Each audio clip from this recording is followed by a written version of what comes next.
roll, please. No. Hello, welcome back to my channel. I'm Etherealdwarf, aka Lox, and I would like to welcome a very special guest today. Please welcome Nathan Chatelier, right? Yeah. Oh, who wow, plays bang Robin on. Yeah. in ETS. Yes. I practiced that. I made sure You've I had done your that down homework, right. Yes. Well, first tell us how you're doing today. How's it going?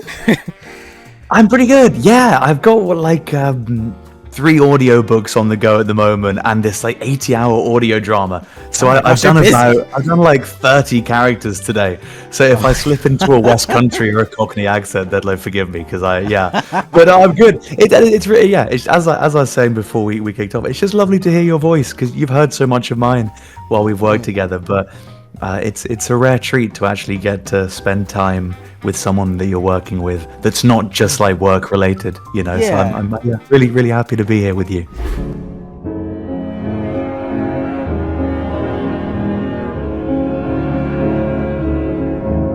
Yeah, I'm not just an email icon picture, a little sunset. Yeah, and some gifs, many gifs. And reaction pictures. Yeah. All right, number 1. Can you tell us a bit about your character Robin, and where do you relate to him the most? So, Robin is a young man going through some difficult times continuously. To put it lightly. to put it in the most broad, neutral tone possible. And over the course of what we worked together, I don't know what the years it spans are precisely, but it's a decently long time period.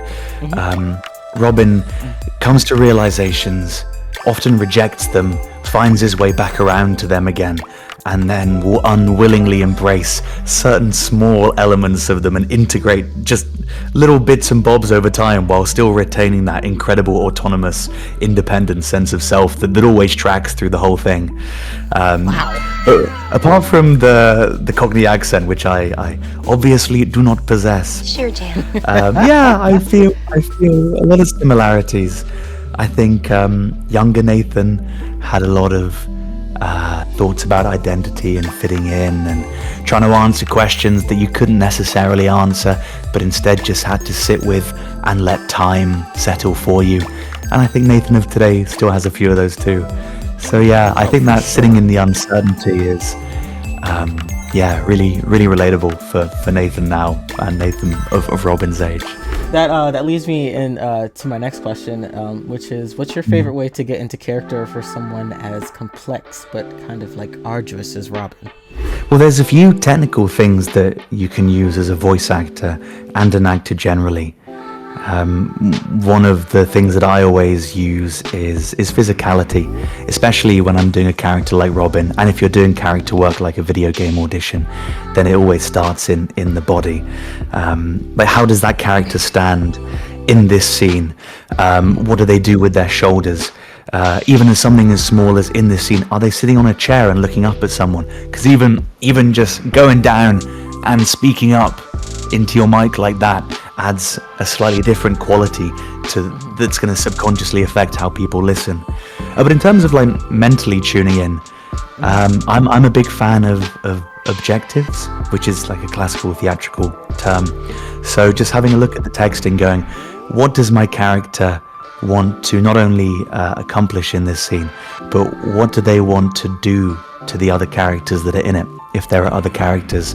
There's a playwright and theatre practitioner called David Mamet, and while I'm not on board with a lot of who he is as a person, he has some very interesting ideas about how to create character, and essentially it boils down to, it's all very well and good what you, the character, want, and your inner Hamlet going to be or not to be. But ultimately, you're almost always acting across someone else. So the question is, what do you want to do to that person? And that's where the interest and the drama is for me, which is especially interesting in voiceover, where often you don't get to hear the other person's take until it's released and done. I'm playing Hamlet at the moment in a production in my local theatre for Rosencrantz and Guildenstern are dead. So he's on my mind at the moment. And I saw Ray Fiennes doing some Hamlet last night. So it's revolving around. Well, that deserves a big round of applause. That's absolutely amazing. Congrats. The theme of Enjoy the Silence is rooted in mental health and covers topics of anxiety, depression, suicide, but also themes of forgiveness and healing. And Robin often finds himself getting better before he gets worse. So what do you hope viewers gain from watching the eventual development of his character? I see, as I said, a lot of crossover between me and Robin, and something certainly on my mind at a lot of the moment. I was quite ill last year. I was very ill last year, as we've talked about before, Lox. So I was ill for about a year, and in that time I couldn't do as much as I used to be able to do, and I wasn't necessarily sure if I would be able to again. And at a certain point, the doctors who I was talking to at the time kind of said, there's no cure for what you've got. You just have to manage it. So I went from a position of going, how do I solve this, to how do I exist with it? So there's a lot of, with that kind of waking up and each day and going, how do I resolve in myself to keep going when this might just be more of the same, which is quite difficult. And I think there's so much of that in ETS, is not only making what you have right now worth living, but also at the same time holding on to the hope that something in the future might change, to have made all of the effort and the struggle and all of it even more worthwhile. I don't want to just say, the journey is the destination, but there is something beautiful in being able to turn up even with the hardship and then keep moving through it regardless of whether or not you think there is something waiting for you on the other side. And just turning up, and it certainly gave me a chance, and I see it in Robin as well sometimes in some of the scripts, the ability to see the moment all the more clearly for the struggle that's contained within it. And I really resonate with that, and I think it's a real testament to your writing that you're able to capture the difficulty, but also the beauty within it so wonderfully. Switch to a little bit of a funnier side here. What has been the funniest part of ETS so far, in your opinion? And this can be a single line or a scene or a moment, anything. I look, dude, the sex scene. Come on. No, wait, it's not what you think. Not that it wasn't like a great scene, but when you're by yourself and you're standing there, you're going, okay, are the downstairs neighbors in? Okay, I think they're out. Okay, is my flatmate in? Okay, cool. My girlfriend's not going to knock on the door, is she? No, she's got headphones on. She's in the living room. I've got 10 minutes to do the most authentic simulated sex I can. By taking it so seriously, it becomes what it is ultimately meant to be, which is kind of fun and freeing and liberating. But oh man, when you sent that through and you said, I don't know if you feel comfortable with this, I was like, okay, here we go. Yeah, I just, you just kind of gotta just lay it on the table, just kind of slide it like a little, like a bill, like a dollar bill, just because there's no pressure ever, and it's just kind of like there's no worries at all. It's just kind of slide it like a dollar bill. Oh yeah. Oh, yeah. What did you anticipate Enjoy the Silence being about when you read the casting call? Who did you think Robin would be? I think it was because I was only just discovering Casting Call Club then. So I was going, okay, what is this? And I'd heard some things about Casting Call Club. People said, you start a project on Casting Call Club, it'll never get finished. You'll never hear from the director, blah, blah, blah, blah, blah. So I was kind of auditioning for stuff going, this is fun to practice, I guess. I don't know what's going to happen. But then I auditioned for yours and, you came back to me quickly. I was like, okay. And it was so interesting, especially doing like a Cockney character and kind of adding that more kind of East End quality to it. I remember thinking, this is wonderful, because the accent in particular, approaching this from an actor perspective, a few years prior, I'd done this amazing play by the best playwright in the world, Harold Pinter. And he did this incredible play called The Dumbwaiter, which is one of my favorite plays of all time. And it's about these two Cockney blokes who were properly trying to figure out what's going on. And it was this very masculine Cockney accent. And when I saw that there's going to be this Cockney character that had this real vulnerability and softness to it, I was really, really excited, because it's an accent that I think I instinctively lend towards going, it's hyper masculine, it's big and it's tough. So to go, no, good, I can really find a way to humanize that. Well, I just thought, oh, what a wonderful acting adventure. And then I read the script and I went, oh man, this guy, he's so deep and complex, and he reminds me a bit of myself. And yeah. I was delighted. I thought, yeah, he's going to go to weird places, but weird in a familiar way. Okay, psychics are the supernatural species in ETS. Robin's first discovered ability is time travel. So if you were a psychic, what would your power be? Whoa, oh my god, definitely not time travel. I would just... Can you imagine? I mean, maybe everyone would react to it differently. I would go mad. If I could... You can see there's that Black Mirror episode where someone can sort of rewatch his memories, and he just sits there watching his girlfriend and him argue over and over again. I'd be doing that all the time. Like, did I brush past that person on the bus? You know, did I say thank you? Did I say thank you, Dad, to that waiter? Man of my own heart. Like, I would hate that. That would be terrible. I think mine would definitely have to be telekinesis. I think just because I'm not gonna lie, I'm a couch potato. I like to just, I don't really like to get up and off the couch, so I just kind of. And oh man, no! If I had telekinesis, I would die. I would not do. I would like hover with my microphone near my face. I would never do anything. I can't even think of what I would want. I don't know, because everything I think, there's an immediate like monkey's paw downside to it. Maybe it's just my way of thinking. Like, what if I could infinitely generate pizza? Again, I would die. What if I could, I don't know, make sure none of my plants ever died? Then there'd be no joy in the gardening process. I think my That's such a wholesome way to view that. I don't know. I'm trying to think of something wholesome. I would be Zen Man. I would be able to inflict Zen. I'd be able to spike people's serotonin I'm gonna make level. the best edit of that later. Next question. Can you describe your dream character to voice one day? Ooh, I'm kind of doing one at the moment. Actually, I can't say anything about it. But I can say that ETS and voicing Robin has enormously helped in me being able to be cast as it. But more than that, I'm not legally allowed to share. But it is sort of kind of the kind of character I've always wanted to play. And I did my first recording session a while ago, not too long ago.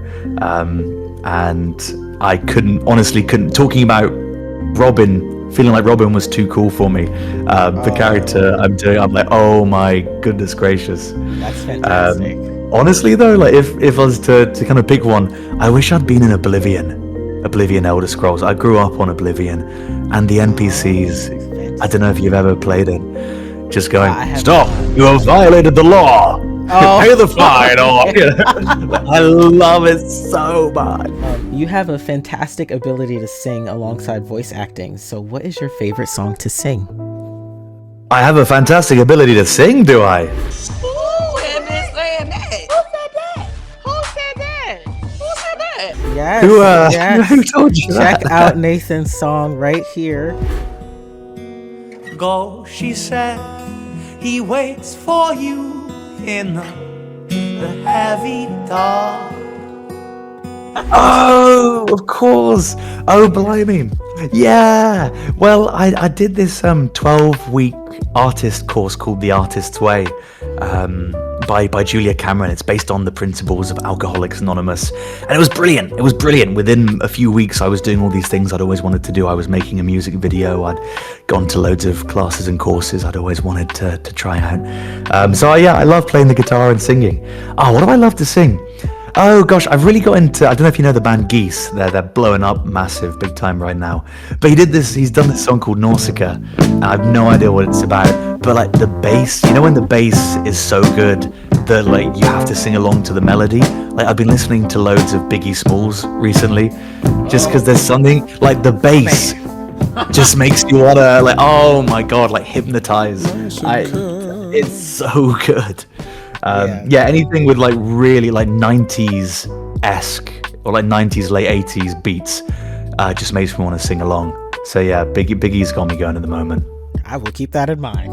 Yeah. Conscience is Robin's strongest inner demon and uses his memories against him.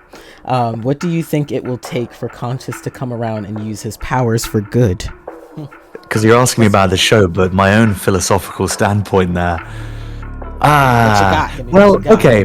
I think fundamentally, and I think this is really, really true for a character like Robin. People very rarely change until the pain of changing becomes less than the pain of staying the same. Let him cook! Let him cook now! And I think that there are still certain elements of Robin's life in different periods where, which is crazy because he's experienced so much pain, where there's still enough that he's holding on to in the life he knows that I don't think he's actually fully ready for conscience to become a force for good yet. I do think there's more inciting. I don't think he can visualize a future yet that is safe and peaceful and his own. And I think until he can perceive the future as that, or until something instigating enough happens, the present simply becomes too painful not to change in, I think conscience is going to stay as a darker force. Mic drop. All right, my last and final question for you, Nate. What would you say Robin's theme song is? Oh, we've talked about this, to be fair. Yeah. The one and the only Scott Levine. I feel like Robin in some parallel universe grows up to be Scott Levine. Because you've listened to him now, haven't you? You've listened to a couple of his songs. I'm broke.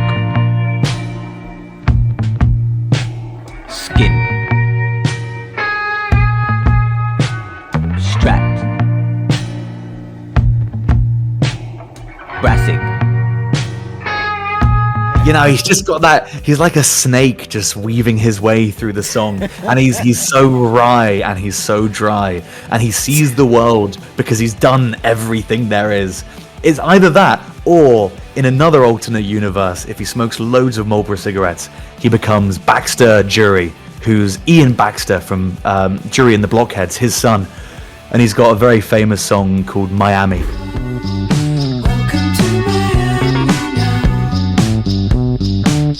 I don't think you realise how successful I am. I'm like a shipping tycoon, full of promise and calm. But in all his songs, he's got like a proper Cockney thing. He's like, I'm Gordon Freeman. I'm an oil baron. You know, all of his songs like, I'm the goat pissing on your fucking hill. You know, all of his songs are like that. And I can see a universe where Robin sort of becomes that. Thank you so much again for calling me and doing this interview with me. I can't wait to publish The Edge so everybody can see your amazing voice work. Can't wait. And yeah, stay tuned. Check out Nate's channel and his website right over here. And yeah, Nate, it's been a pleasure. An absolute pleasure. Yeah, thank you for having me. So lovely to hear your voice. Lovely to get to chat as well.